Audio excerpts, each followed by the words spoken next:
Fala pessoal, começamos aqui mais um Legislação Direto ao Ponto. O assunto de hoje é direção defensiva. Mais especificamente, nós vamos falar sobre condições adversas de clima e de luz, tá ok? Nós vamos ter uma outra aula sobre condições adversas também, que serão as demais condições, mas essa daqui a gente dedica a clima e luz, tá? Então vamos direto ao ponto. Na primeira tela nossa a gente tem sobre a definição da palavra condições adversas, que são condições que aumentam a possibilidade de acidente. Elas são desfavoráveis, são impróprias para o trânsito, merecem cuidados especiais, mas eu acho que o mais importante é isso que está aqui embaixo, ó. Elas podem ser evitadas, então a ideia é a gente estudar para tentar diminuir ou minimizar as consequências dessas condições adversas aí, tá? Bola para frente, a gente tem aqui a definição de dois termos e a diferença do ato para a condição insegura. Um ato inseguro, a culpa. Essa imagem ela explica muito bem o que é um ato inseguro. Se você gangorrou numa cadeira, você está pedindo para cair. Se você bateu pega, você está pedindo para bater, pedindo para derrapar. Então você está cometendo atos, existe um culpado por trás da situação. Uma condição insegura, há risco. O problema já estava ali e você teve que lidar com ele.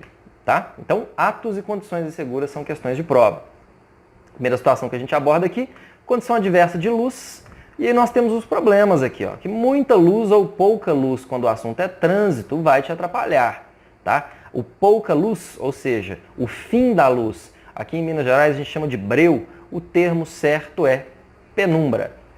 Tá? Na penumbra você está autorizado a utilizar o farol na posição alto. Nas demais situações, inclusive uma dica legal, tem uma perguntinha aqui embaixo, ó, farol alto ou baixo. Uma dica legal é que se você tiver em dúvida o que marcar, se estiver perguntando sobre farol, marca baixo. Na grande maioria das situações o farol fica baixo, tá bom? Então penumbra é o escuro, é o breu, farol aqui pode ficar alto. Eu tenho situações de muita ou pouca luz, eu tenho de manhã, que o sol é forte, eu tenho à noite, que já fica escuro demais, fica aí a importância de um óculos escuro. E eu tenho um termo aqui que mereceu até um destaque de uma foto, que é o lusco-fusco. O que seria esse lusco-fusco? Seria a troca repentina de luminosidade. Eu estou numa situação de escuro e de repente fica claro. Eu costumo dar o exemplo para o aluno do que o lusco-fusco faz conosco. Quando a gente está deitado na nossa cama, vem alguém, abre a janela, acende a luz. Isso para os nossos olhos é ruim. Chama-se lusco-fusco. Tá bom? Então, primeira situação sobre condições adversas de luz, está falado. Próxima situação, condições adversas de tempo. Então, aqui eu já tenho uma regra básica. Choveu, farol baixo. Tá? Épocas do ano que já vão merecer atenção especial. De novembro até março são épocas que costumam chover mais, então a gente tem que estar preparado para isso. Como? De cara, preparando o nosso carro com aquelas paletinhas do limpador de para-brisa, aquilo ali tem que estar bom, né? Choveu, diminua a velocidade, porque a aderência diminui na chuva. Se você diminuir a velocidade, você consegue melhorar um pouco essa situação. E aqui eu tenho uma pergunta legal, alagamentos, o que fazer? Alagamento é um problema. A verdade é que a direção defensiva deveria ter entrado aí e você não deveria ter entrado nessa situação de risco de alagamento. Mas já que você está nela, seja lá por qual for o motivo, existem dicas que podem te ajudar. Primeiro, isso é uma dica comum, o centro da roda. O centro da roda diz muito. Se a água passou do centro da roda, você tem o círculo da roda ali, se a água está do centro para cima, fria. Tem tudo para você perder o seu veículo, perder controle da situação.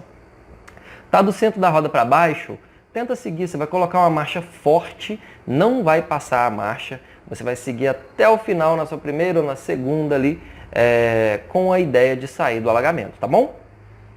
Então choveu, diminua a velocidade, atenção redobrada nas curvas, limpador de para-brisa tem que estar legal, o farol fica sempre no baixo. Nessa foto aqui, ó, eu tenho um exemplo do que a água pode fazer quando você liga o farol alto. Nessa situação é neblina, mas vale o mesmo para a chuva.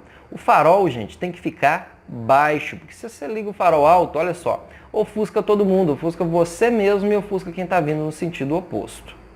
Tá? Ainda sobre o assunto condição adversa de tempo, aquaplanagem. Questão de prova, a aquaplanagem é a perda da aderência entre o pneu e o solo devido a uma fina camada de água. Esse carro aqui, ele está escorregando na água. Literalmente ele está boiando, deslizando sobre uma camada de água que tem ali, porque ele está em alta velocidade, o pneu dele pode estar careca, ou a junção desses dois fatores aí, que seria a receita perfeita da aquaplanagem, tá bom? Mais condição adversa de tempo, aqui eu tenho vento. Inclusive uma dica legal, as pessoas costumam marcar que o nome dessa placa aqui é praia, mas não é. É vento lateral, tá bom? O que eu tenho que fazer é abaixar os vidros. Vento geralmente derruba poste se um poste cai. O fio vai descer junto, logicamente, e se o fio do poste desceu e encostou no seu veículo de alguma forma, fica dentro do seu veículo. Não tenta sair não. Fica ali quietinho, espera um socorro da forma externa, que você não corre risco de ser eletrocutado, tá? Temos aqui condição adversa de carga. Condição adversa de carga, gente, representa risco ao condutor e aos demais. É imprudência purinha, né? Que as consequências de se colocar uma carga de forma errada. Condição adversa de carga, você tem um caminhão que pode tombar aqui de alguma forma e vai representar risco para todo mundo que está dirigindo, tá bom?